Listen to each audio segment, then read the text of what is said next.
जेकॾहिं तव्हां रावल खे मारण में कामयाब थियो था त ठीकु आहे, जे न हू ॻोठ खां ॿाहिरि थो निकिरे त उन जी ॼाण तव्हांखे मूं ताईं पहुचाइणी आहे। उनखे असां बि मारण जी कोशिशि कंदासीं।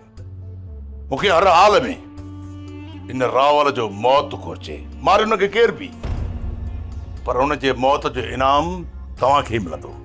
सावल खान, तव्हां इहो न सम्झो त असां मिल्कियत बचाइण लाइ इहो कदम खणूं पिया। असां चाहियूं था त असांजे घर जी इज़त असांजे घर में ई रहे ऐं हुनखे बाक़ी ज़िंदगी के ॿिए हंधि गुज़ारण लाइ न छॾियो वञे। जेकॾहिं दिलावर सची नीयत सां मुंहिंजी भेण सां निकाह करणु चाहे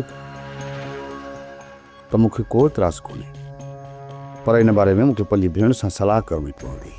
मुंहिंजी ज़िंदगी बाक़ी को 2-3 ॾींहं आहिनि, मां पाणे ई मरी वेंदुसि। भरो भरो मूं जंडड़े मंडड़े टुंडड़े खे मारे मुंहिंजे खून जो गुनाह छो था खणो बाबा? तो जहिड़े शैतान खे मारण सां इंसाफ़ थींदो। कई मिसकिननि जी तो शैतान मां जान छुटी पवंदी। ऐं ॻाल्हि ॿुध, तोखे मारण खां को गुनाह कोन मिलंदो। हबीबा